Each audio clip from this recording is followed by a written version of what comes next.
introducing our next speaker of the evening, Jessica Drummond.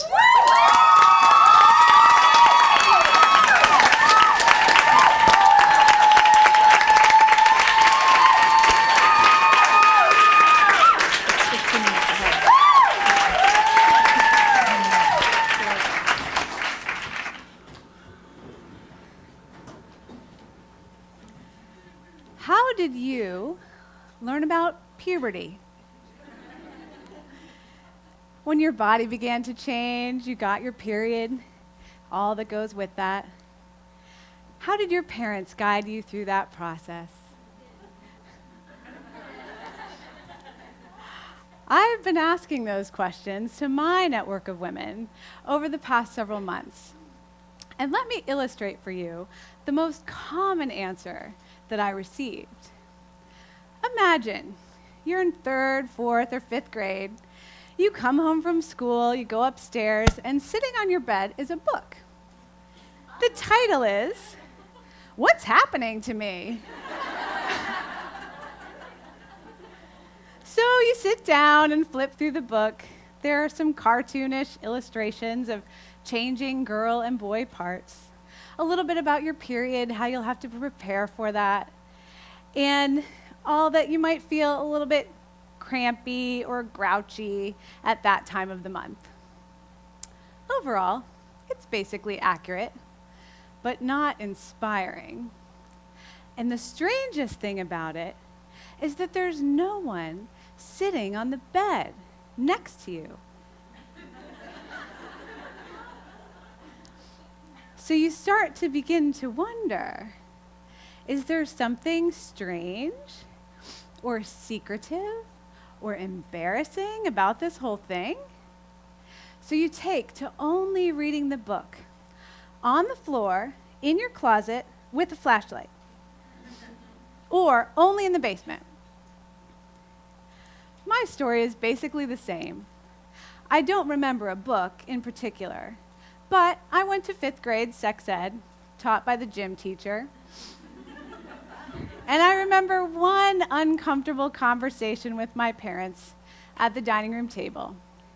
They were sipping a martini, and my dad looked at me and said, "Don't get pregnant before you graduate from college, or you will ruin your life." That was basically it. Other women got absolutely no information at all. So when the bloody evidence arrived in their underwear, they hid it. One woman covered it with face makeup.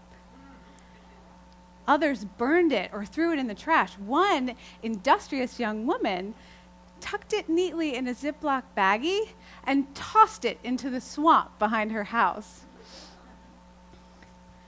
After hearing story upon shameful, painful, embarrassing story, I decided that it is well past time that I take my extensive knowledge of women's healthcare and bring it directly to girls the moment they begin to stand in their brand new adult woman body.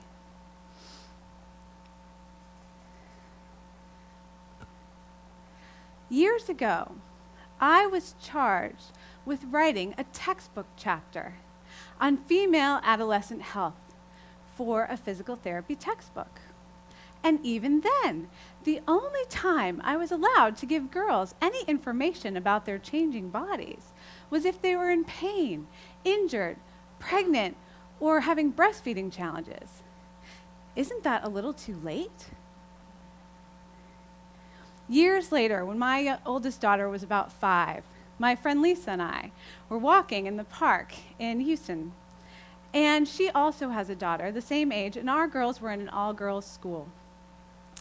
And I was talking with her about my practice and how it was evolving as I was learning some new integrative skills, very simple and effective things like nutrition, mindfulness, meditation, and the effective power of a good night's sleep. And I wondered out loud, how amazing would it be if instead of waiting until girls and women showed up in my office pregnant or with birth injuries or pelvic pain or hormonal imbalances or incontinence, we taught them all of this knowledge that we have about their bodies and the tools to take care of it right now. So, if you remember just one thing from my talk tonight, please remember this. Puberty is an opportunity. It's an opportunity for us to give girls a lot of more information and understanding about their bodies. An opportunity for us to give them the tools that they need to take care of their bodies. We can't expect them to figure it all out on their own, on the floor, in the closet.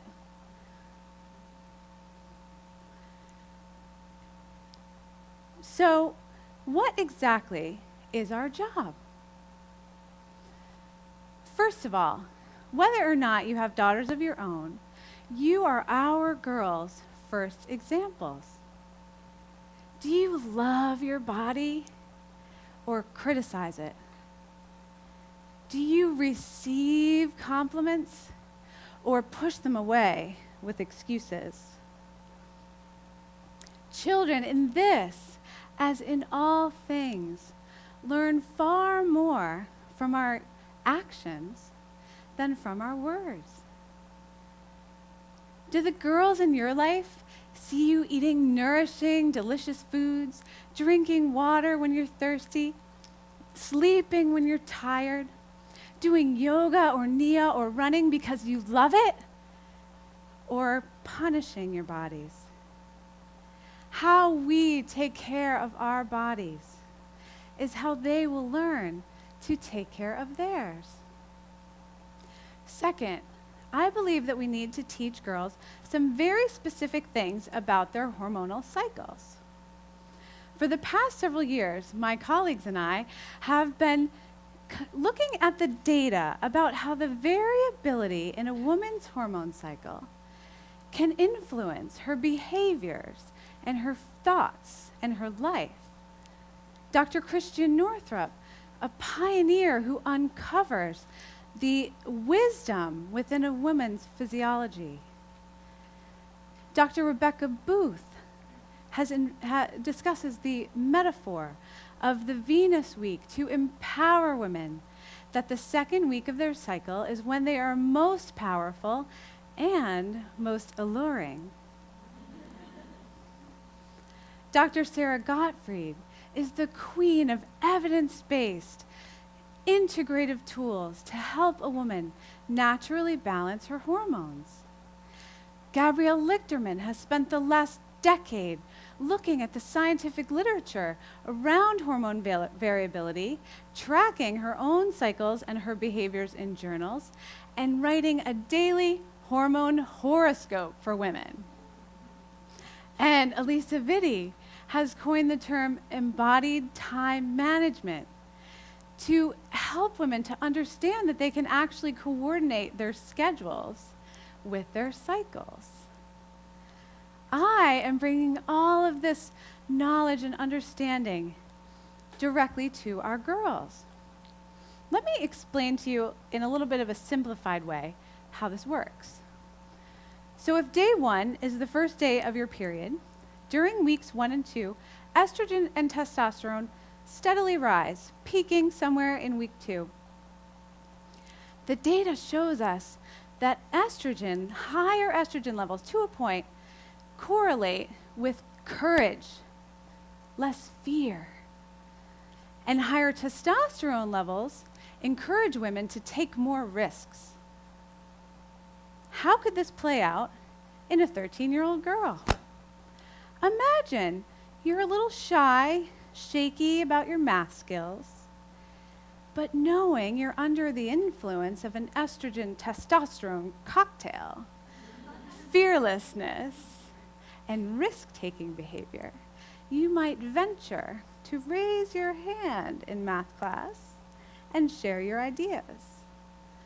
On the other hand, if you're 16 with a brand new set of car keys and a cell phone, an estrogen testosterone cocktail might make you mitigate the risks in your mind of texting while driving, potentially causing you to make a very dangerous decision.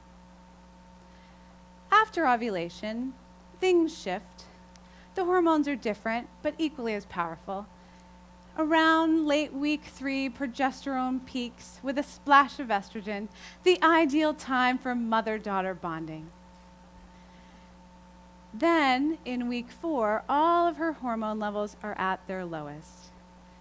Normally, we think of this as the PMS week, but it doesn't have to be this way. If you don't have daughters of your own, take a moment and step into the shoes of my next-door neighbor. She's a 40-year-old woman, working mom, late mid-40s, with 3 daughters, 12-year-old triplets. Fast forward this lovely family a few years in time. They're now 16 or 17, it's prom season. Unknowingly, mom takes her girls prom dress shopping on Wednesday night of week 4 for all of them. Note, mom might be perimenopausal. Not only are they amped up about prom dress season, but they're a little freaked out about Friday's final exams and stressing about Saturday's soccer tournament. You arrive at the mall already starving and exhausted. 5 stores later, you are willing to buy any prom dress in sight and get yourself quickly to the food court to calm your cravings and your nerves. In one poorly timed shopping trip, you have blown your budget, strained your relationship with your daughters, and risked your health with another fast food dinner. It doesn't have to be this way. If you understand how these hormones can impact your life, you can plan the shopping trip for your powerful week 2. And in week 4, stock your fridge with nourishing comfort foods, rent a funny movie, and reclaim the necessity of self-care, encouraging your daughters to go to bed early and modeling it for them yourself. Finally, I spent many years in physical therapy and pelvic floor rehab and treated women with a lot of injuries, birth injuries, pelvic floor injuries and surgeries, incontinence, pelvic pain, and was really surprised to learn that women, even in their 40s and older, had very little knowledge of the anatomy of their feminine genitals. They knew they had private parts down there, but that was about it. And these were women who had had children. Physical therapists are lucky. We spend years studying anatomy and mechanics of the entire human body in the cadaver lab, in books. So we develop a kind of an X-ray vision. So when I look at your knee, I don't see just the fleshy outside. I see an elegant crisscross of muscles and ligaments and tendons and nerves that lie between your skin and bones. And since the bulk of my career was spent in pelvic floor rehab, my particular vision, X-ray vision, is honed on the muscles that support the vagina, the ligaments that suspend the bladder, and the nerves that give sensation to the clitoris. I see my body as an elegantly, amazingly designed creation, designed by God. I feel at home in my body. Sadly, most girls do not feel this way. We know from Jean Kilbourne's documentary, Killing Us Softly, that girls every day see advertisements depicting parts of women's bodies as beer bottles or cars or other objects.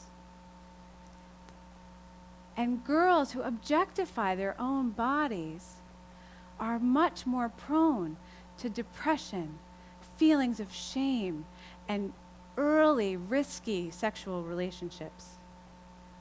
I believe that most girls do not feel at home in their bodies. They view them as a collection of parts for others to use, view, and critique. Puberty is our opportunity to give girls a depth of understanding about the fullness that is the painstakingly and beautifully designed adult feminine body that she is just about stepping into. Do the work to love your body. Take care of it. You are her first example. Sit next to her on the bed. Guide her through this amazing transformation of puberty with science and love. Thank you.